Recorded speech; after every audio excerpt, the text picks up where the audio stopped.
Subscribe करें vital biology online class channel को और बेल आइकॉन को क्लिक करें ताकि आपको लेटेस्ट क्लास मिल सके।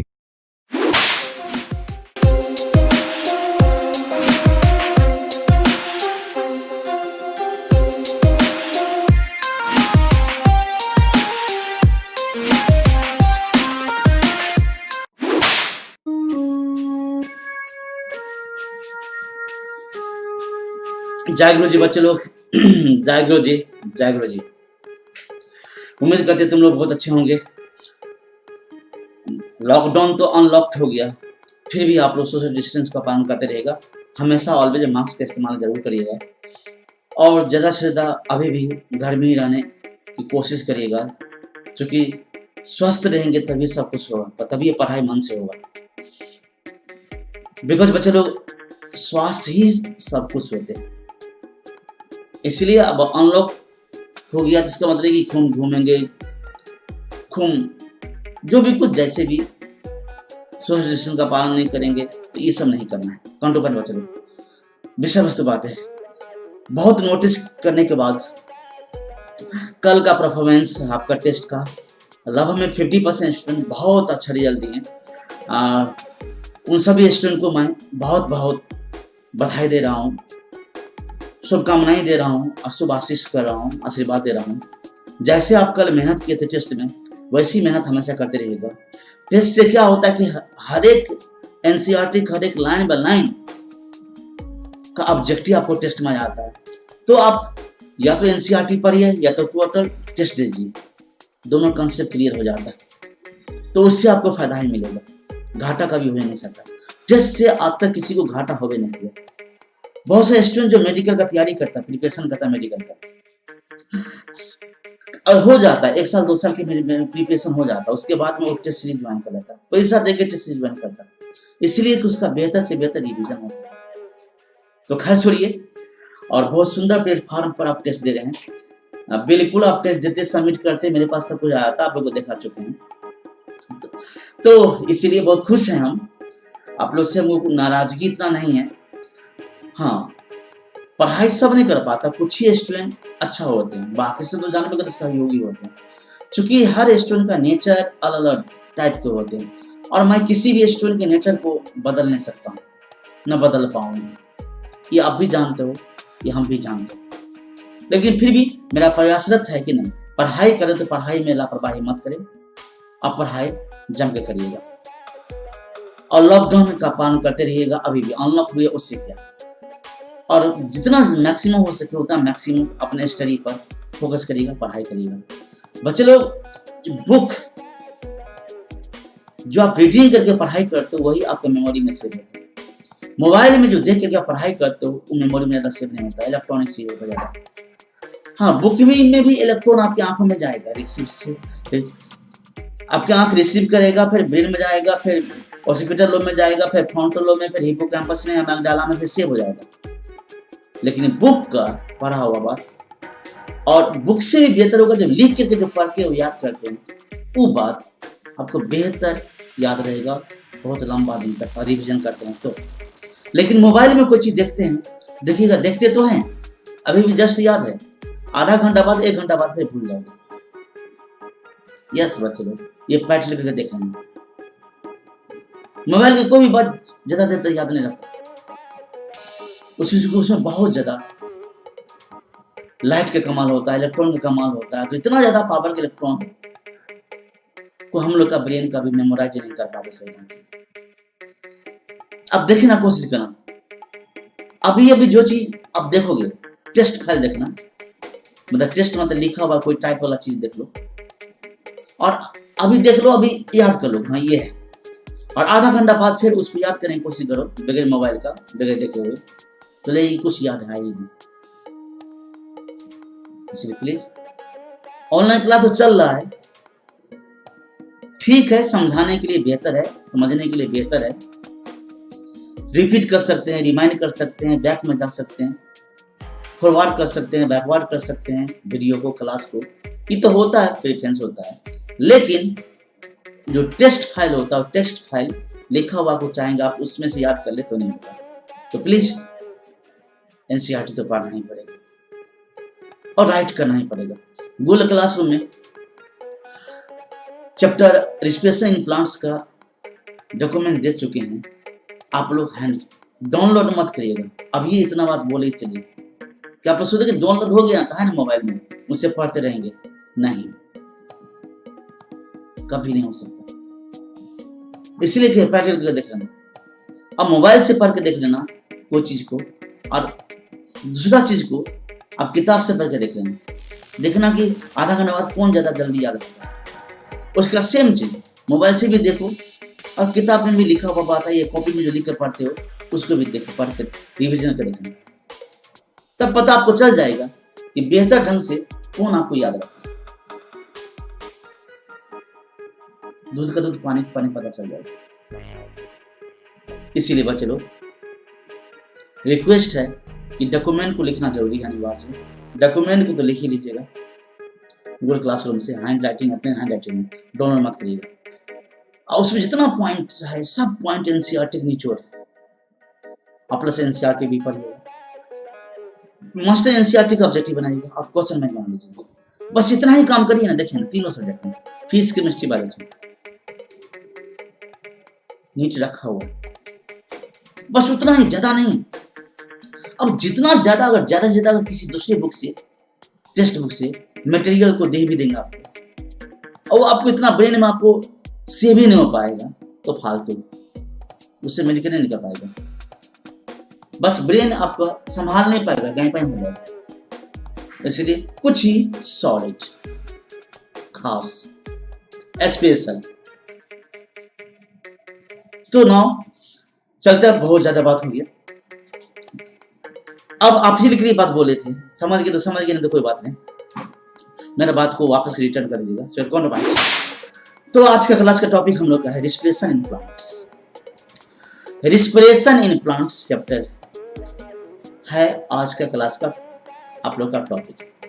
बता देते, अभी आप लोग बायोलॉजी पढ़ रहे हैं, बायोलॉजी में आप प्लांट फिजियोलॉजी, बायोलॉजी की ब्रांच है प्लांट फिजियोलॉजी, वो प्लांट फिजियोलॉजी पढ़ रहे हैं। और प्लांट फिजियोलॉजी में अब तक आप लोग ट्रांसपोर्ट इन प्लांट्स पढ़ चुके हैं, मिनरल न्यूट्रिशन पढ़ चुके हैं, फोटोसिंथेसिस इन हायर प्लांट्स पढ़ चुके, 3 चैप्टर पढ़ चुके। और चौथा चैप्टर है प्लांट फिजियोलॉजी का, नाम है respiration in plants. Respiration in plants chapter का नाम है रिस्पिरेशन इन प्लांट्स। अब बच्चे लोग थोड़ा सुनिएगा, एनसीईआरटी किताब जरूर पढ़िए, हर एक चीज, फिजिक्स हो, केमिस्ट्री हो, बायोलॉजी। दूसरे की बात मत मानिए, रट्टा मार के आएंगे, जो चीज होगा वही बोल देंगे, या मेरे गुरुजी जैसे पढ़ाए थे वैसे मैं पढ़ा दूंगा, वैसे नहीं होता। जो सच है वो बात बता रहे हैं, जो सत्य है वो बात बता रहे हैं। एनसीईआरटी से आप कुछ नहीं करते, चाहे फिजिक्स हो, केमिस्ट्री हो, बायोलॉजी। एनसीईआरटी में जितना नॉमिनिकल हो, चाहे फिजिक्स, केमिस्ट्री का, उसको ध्यान दो। अगर नीट का प्रिपरेशन करना है तो मैं कह रहा हूँ कि एनसीईआरटी किताब जरूर पढ़िए, बड़ा सुंदर ढंग से लैंग्वेज लिखा रहा है, गजब का डिस्क्रिप्शन दिया रहा है। तो आज मैं स्टार्ट कर रहा हूँ एनसीईआरटी से। तो रिस्पिरेशन इन प्लांट्स में आपको पढ़ना क्या क्या चीज है, पहले उस समरी बता देते हैं कि इस चैप्टर में आप लोग क्या क्या चीज को फोकस करना। पहला लिखा, पहला पॉइंट आपको समझना कि डू प्लांट ब्रेथ, एनसीईआरटी का पॉइंट, क्या प्लांट सांस लेता है, ये क्वेश्चन है, उसका जवाब मिलेगा।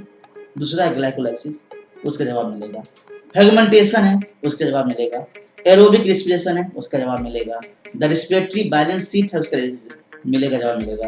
एम्फीबोलिक पाथवे है, उसका जवाब मिलेगा। रिस्पिरेटरी क्वेश्चन है, उसका जवाब मिलेगा। तो पहला ये क्या डू पॉइंट है, डू प्लांट ब्रेथ, क्या प्लांट सांस लेता है। ये तो मेन पॉइंट पर फोकस करना इस चैप्टर में। अब थोड़ा सा पढ़ के बता देते हैं एनसीईआरटी में क्या क्या चीज लिखा है, इसका क्या मतलब है। गजब का एक्सप्लेन करता है एनसीईआरटी। हाँ, किसी टीचर को पढ़ने ही नहीं आता है, पढ़ने तो आता होगा, समझाने नहीं आता होगा, या खुद नहीं चाहता होगा, उसको टफ लगता होगा, तो उसके लिए टफ बात है। बट मेरे लिए एनसीईआरटी तो बड़ी माने कि अजूबा बुक है, उसमें शॉर्टकट सब कुछ दे दिया, उसमें बहुत सारे खूबियां एनसीईआरटी में। उसको पढ़ के मैं सुना रहा हूँ क्या क्या चीज लिखा है। Introduction, respiration in plants chapter 5 लिखा है all us breathe to life. हम सब सांस लेते हैं जिंदा रहने, but why is breathing so essential to life? But क्यों जरूरी है लाइफ के लिए सांस लेना? ये क्वेश्चन, सांस लेना लाइफ के लिए क्यों जरूरी है? देखिए क्वेश्चन है, जिंदा रहने के लिए सब सांस लेता है, ये पॉइंट होगा, ये हम सब जानते हैं। केवल वायरस को छोड़, सिर्फ वायरस को न खाना चाहिए ना सांस चाहिए, सिर्फ वायरस से बचे रहना, वायरस अजीब होता है। वायरस को छोड़ दो, अगर लाइफ है तो लाइफ को जीने के लिए श्वसन प्रक्रिया जरूरी है। दूसरा क्वेश्चन करें, बट लाइफ के लिए ब्रीथिंग श्वसन प्रक्रिया क्यों जरूरी है? एनसीईआरटी का पढ़ के देखिएगा ना, सब क्वेश्चन का जवाब मिल जाएगा एनसीईआरटी से। कितने ग्रंथों में, वेदों में सबका सार है गीता, वो पढ़ लीजिए सब कुछ समझ आएगा। वैसे एनसीईआरटी किताब, दूसरा किताब पढ़िएगा समझ में नहीं आएगी, एनसीईआरटी पढ़ लीजिए, उसका फुल स्टॉप जो फुल स्टॉप समझ गए तो काफी है, कोई दूसरा बुक पढ़ने की जरूरत नहीं। तो दो क्वेश्चन का जवाब आपको मिलेगा बाद में, एनसीईआरटी जवाब दे देगा। What happen when we breathe? जब लोग सांस लेते तो क्या होता है? ये भी दो क्वेश्चन हुआ। Also do all living organism, क्या ऐसा सभी सजीव करता है? इंक्लूडिंग प्लांट भी करता है, एंड माइक्रोब्स भी करता है ब्रीथ? इफ सो, अगर हाँ तो हाउ, कैसे? अगर प्लांट भी हम लोग के जैसे सांस लेता है, सूक्ष्मजीव भी हम लोग जैसे सांस लेता है, अगर हाँ तो फिर कैसे? ये क्वेश्चन है एनसीईआरटी का, स्टार्टिंग है। आज पहला इंट्रोडक्शन इस चैप्टर का है, आज क्लास छोड़िएगा मत।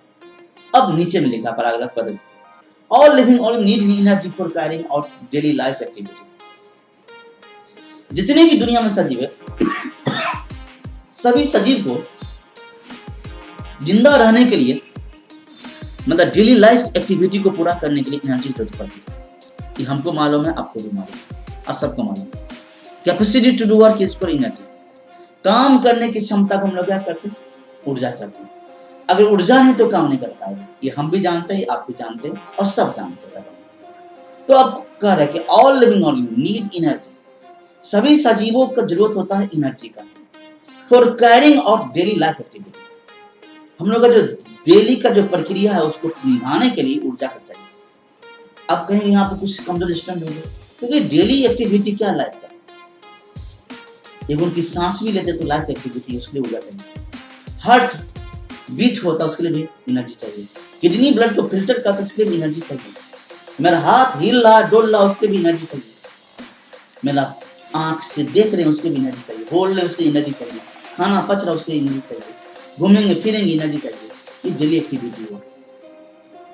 तो उस लाइफ में जितनी भी डेली एक्टिविटी के लिए जो भी वर्क करने के लिए जो भी ऊर्जा चाहिए, वो चाहिए ही चाहिए सबको, चाहे पेड़ पौधा हो चाहे हम लोग। उसके लिखा है B it absorption, transport, movement, reproduction और इवन ब्रीथिंग। दैट मींस की ऊर्जा की जरूरत पड़ती है एब्जॉर्प्शन करने में भी, जो खाना हम लोग को खाते हैं, अब्जॉर्प्शन करने में। प्लांट में भी, हम लोग में भी। प्लांट में तो खाना खाते नहीं, बनाते हैं, बट पानी का तो अब्जॉर्प्शन करेगा, तो ऊर्जा चाहिए एक्टिव ट्रांसपोर्ट के लिए। फिर ट्रांसपोर्ट है, मूवमेंट है, रिप्रोडक्शन है, ऊर्जा चाहिए, एनर्जी चाहिए। और इवन सांस लेने के लिए भी, छोड़ने की ऊर्जा चाहिए। लेने में ज्यादा ऊर्जा पड़ता है, छोड़ने में ऊर्जा मिनिमम खर्च होता है। इसीलिए लेने की प्रक्रिया कहता है एक्टिव, और छोड़ने को पैसिव करती है, श्वसन प्रक्रिया ना। बहुत सुंदर है लिखा है। उसके बाद लिखा है where does all living where does all this energy come from? But ये सब डेली काम करने के, सजीव को काम करने की ऊर्जा कहां से आता है? सुनते ना, we know, क्या हम जानते हैं, we eat food for energy। तो कहेंगे हम लोग खाना खाते हैं तो खाना से ऊर्जा आता है, ये हम लोग कहेंगे। But how is this energy taken from food? लेकिन भोजन से ऊर्जा कैसे आता है? कोई ऊर्जा शरीर में कैसे, तो खाना खाते तो आता है। तो बात अब ये उठता है बच्चे लोग, तो खाना से ऊर्जा कैसे आता है? ये एनसीईआरटी कर रहा, हमने कर रहे हैं। हम अपनी बातों पर आ रहे हैं, पहले इसको बात बताने दीजिए, पहले बड़ाई कर दे एनसीईआरटी को, जो आप लोग नहीं पढ़ते, पढ़ना पड़ेगा, क्वेश्चन उसी से आता है, सब कुछ वही है। नीट का गीता का सार समझिए, एनसीईआरटी तीनों सब्जेक्ट। नाउ अगला, how is this energy utilise, इस एनर्जी का यूटिलाइज हम लोग कैसे करें? Do all foods give the same amount of energy, क्या सभी प्रकार का भोजन उतना ही मात्रा में ऊर्जा देता है? सभी प्रकार के मतलब कार्बोहाइड्रेट हो, प्रोटीन हो, लिपिड हो, जो भी कुछ। डू प्लांट ईट, क्या प्लांट खाना खाता है? Where do plants get their energy from, plant तो फिर खाना नहीं खाएगा तो ऊर्जा कहां से आएगी? और micro organism for the energy requirement do they eat food, क्या सूक्ष्मजीव खाना खाते हैं? क्या प्लांट खाना खाते हैं? ये क्वेश्चन है बच्चों, इतना एनसीईआरटी का क्वेश्चन है। अब चलिए सभी का जवाब देगा। You may wonder eight several question राइज्ड above, ऊपर में जितने भी क्वेश्चन था सभी आपका उससे भी अनेक क्वेश्चन के दिमाग में उत्पन्न होता है, आश्चर्यचकित करता है। They may seem to be very disconnected, जब आप देखते हैं तो आप लोग उससे डिस्कनेक्ट हो जाते, छोड़ देते हैं, छोड़ने की बात नहीं, बट इट्स रियलिटी, लेकिन वास्तविकता यही है। अब चलिए क्वेश्चन का जवाब समझिए। The process of breathing very much connected to the process of release of energy from food, श्वसन प्रक्रिया अलग होता है और रिस्पिरेशन प्रक्रिया अलग होता है। और इस पे रिस्पिरेटरी सिस्टम में बता चुके थे और आज भी बताने वाले प्लांट के बारे में। कहा कि the process of breathing is very much connected process release of energy from food, भोजन से जो ऊर्जा निकलता है, भोजन जो खाते उस भोजन से जो ऊर्जा निकलता है, रिलीज होता है, उसका प्रोसेस और श्वसन प्रक्रिया दोनों एक दूसरे से कनेक्टेड। ये हम लोग में, प्लांट में नहीं। Let us try to understand how this happen, आइए हम समझते हैं कैसे होता है। All the energy required for life process, life process को निभाने के लिए जानवर का तो सभी प्रकार के लाइफ प्रोसेस निभाने के लिए ऊर्जा की आवश्यकता होती है। ऊर्जा कहां से आता है? Oxidation of some micromolecules, oxidation of some macromolecules that we call food, उस माइक्रोमोलिक्यूल्स को हम लोग कहते हैं भोजन। मैक्रो है, macromolecules carbohydrate, protein, lipids, main तीन होते हैं ऊर्जा देने वाले। कार्बोहाइड्रेट, प्रोटीन, लिपिड्स मेन तीन होते हैं, उसका ऑक्सीडेशन होता है। और माइटोकॉन्ड्रिया का रिएक्शन याद करो, oxidation, phosphorylation and cave cycle. दुनिया में कोई भी चीज जलेगा तो ऊर्जा मिलता है।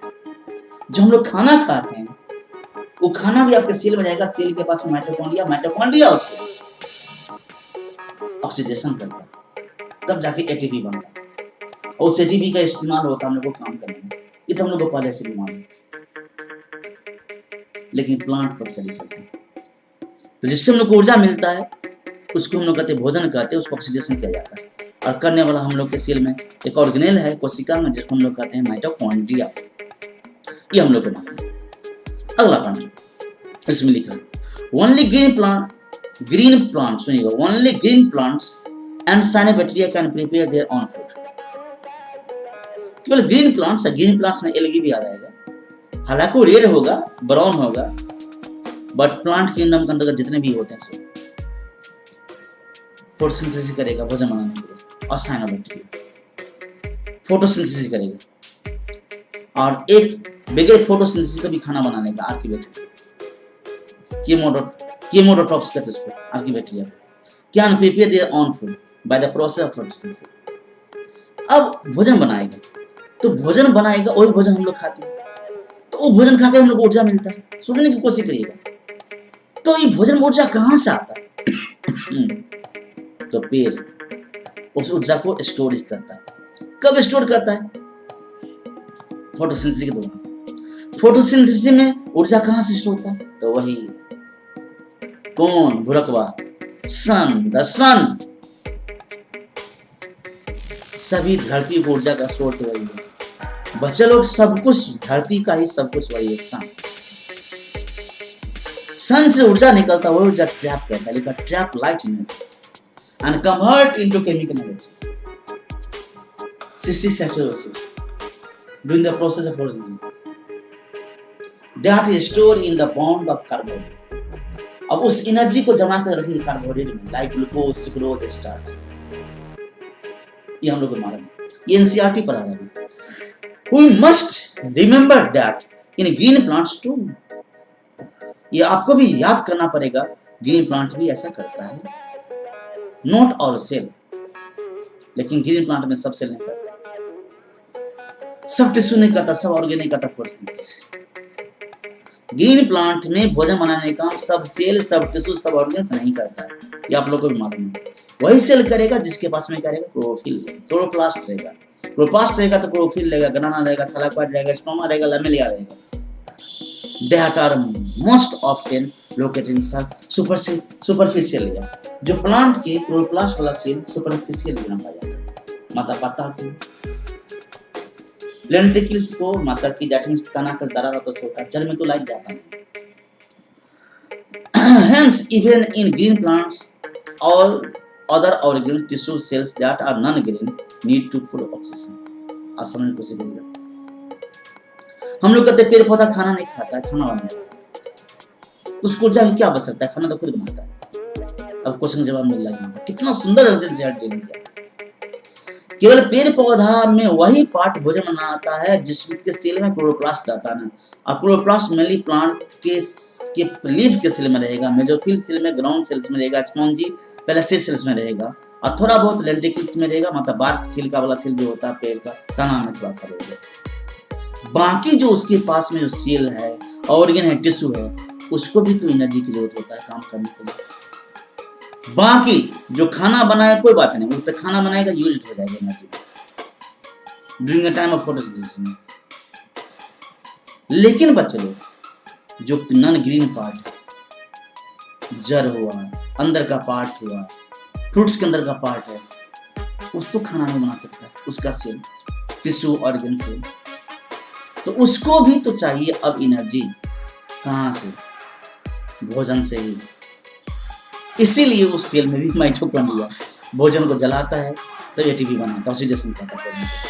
Hence food has to be translocated to all non-green plants. इसलिए भोजन ग्रीन प्लांट से नॉन ग्रीन प्लांट, सोर्स से सिंक तक चला जाता है, ग्रीन पार्ट से नॉन ग्रीन पार्ट्स में भोजन सब चला जाता है पेड़ पौधा में।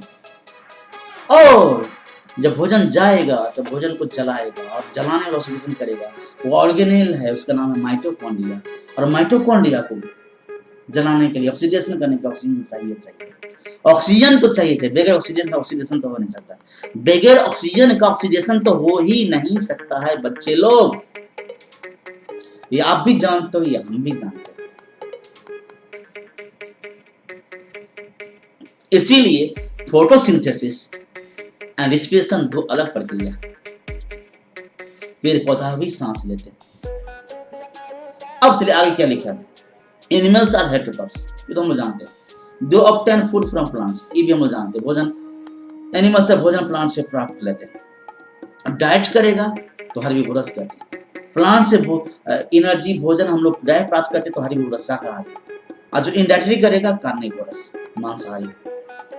और फफूंदी सब सेप्रोफाइट्स होते हैं। क्यों? डेड एंड डिकाइंग मैटर से भोजन प्राप्त करते हैं।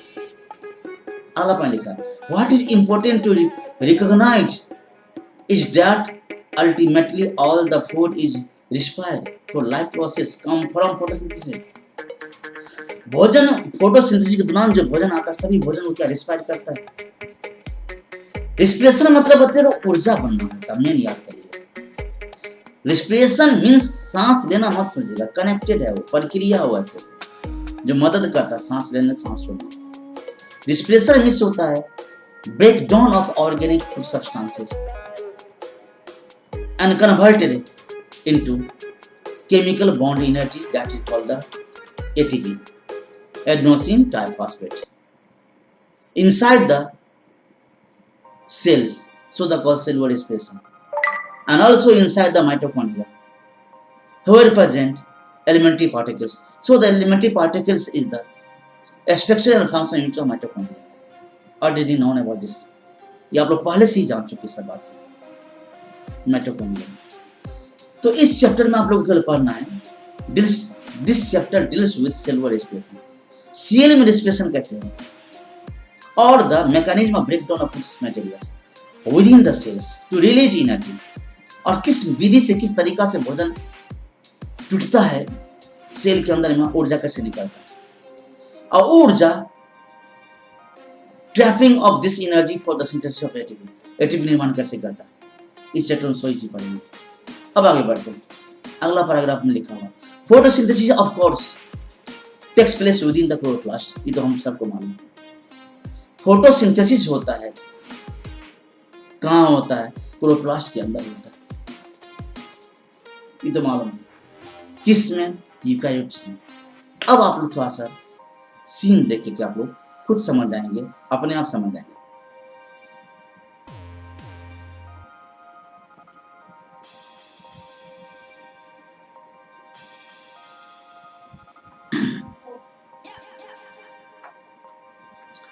ना चलो, where the breakdown of complex molecule, अब लिखा क्लोरोप्लास्ट में होता है, यूकैरियोट्स में where the breakdown of complex molecules to yield energy takes place in the cytoplasm and in the mitochondria। अब जो प्रोकैरियोटिक सेल होगा उसमें तो माइटोकॉन्ड्रिया होगा ना, तो उसमें साइटोप्लाज्म होगा। also only in the eukaryotes में होगा mitochondria. breakdown of cis bond मतलब carbon bond of complex compound for the oxidation of cell के अंदर में होगा, leading the release of considerable amount of energy। उसके परिणाम स्वरूप ऊर्जा निकलेगा, उसके परिणाम स्वरूप ऊर्जा निकलेगा बच्चों, और उसी ऊर्जा निकलने की प्रक्रिया को हम लोग कहते हैं respiration. The compound that are oxide during the process known as the respiratory substance, और जो भी केमिकल सब्सटेंस ऑक्साइड होता है, जलता है और उससे एनर्जी निकलता है, उस केमिकल सब्सटेंस को हम लोग कहते हैं रेस्पिरेटरी सब्सटेंसेस। सबस्ट्रेटेड कहेंगे क्योंकि एंजाइम रिएक्शंस होगा, रेस्पिरेटरी सबस्ट्रेटेड या सब्सटेंसेस। यूजुअली कार्बोहाइड्रेट ज्यादा जल्दी, सबसे जल्दी कार्बोहाइड्रेट और oxide to release energy, but protein, fat and even organic acid can be used as respiratory substances। लेकिन पहले कार्बोहाइड्रेट का ही जानवर का तो ऑक्सीडाइजेशन होता है माइटोकॉन्ड्रिया के अंदर में, तब एटीपी बनता निकलता है। लेकिन उसके अलावा प्रोटीन से भी, फैट से भी, ऑर्गेनिक एसिड से भी ऊर्जा निकलता है। Can be used respiratory substances in some plants में अंडर सर्टेन कंडीशन, लेकिन निश्चित कंडीशन। आप चले आगे बढ़ते हैं। During oxidation within a cell, जो ऑक्सीडेशन होगा कोई सेल के अंदर में, all the energy contained in respiratory substances not released free into the cell। अब सेल के अंदर में within a cell, सेल के अंदर जो ऑक्सीडेशन होगा, all the energy contained in respiratory substances not released free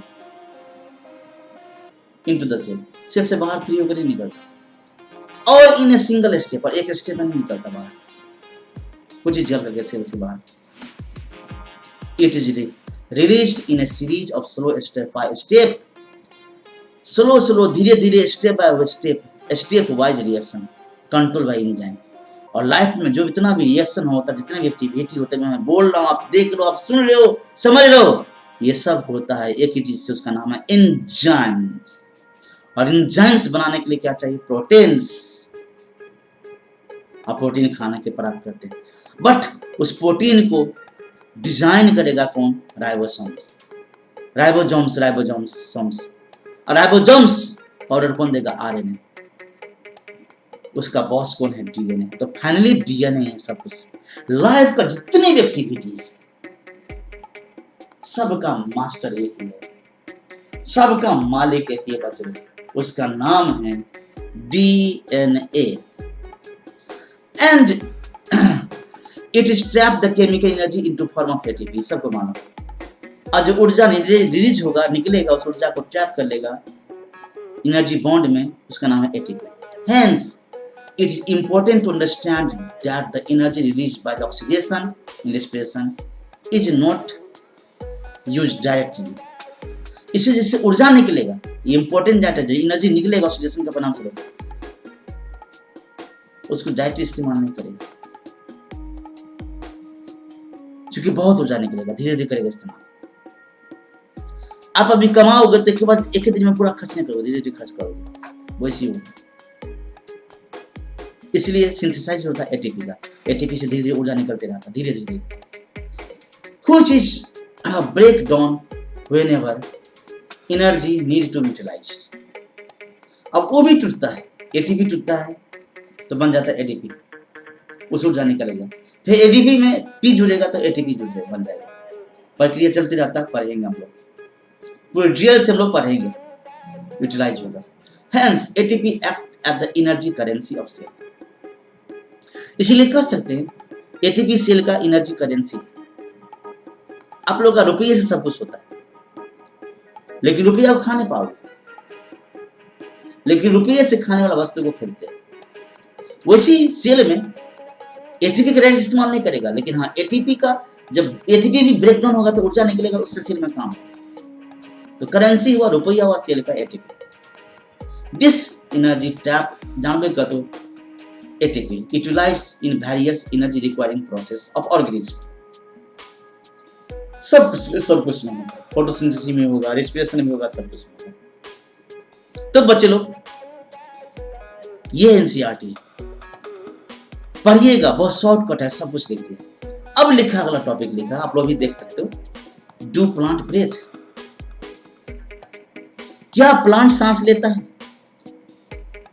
अब इस बात को भी क्लियर करने के लिए, तो आज तो नहीं, क्योंकि एक दिन तो नहीं होगा, धीरे धीरे स्टेप बाय स्टेप हम ही बनाएंगे। क्योंकि मैं देखता हूं ना 6 मिनट से ज्यादा कोई स्टूडेंट किसी की भी फाइल नहीं लिख पाता क्लास का। ताज्जुब की बात है, तो 6 मिनट, ओनली 6 मिनट तक कोई भी स्टूडेंट कंटिन्यूअस कोई भी चीज को देखता है,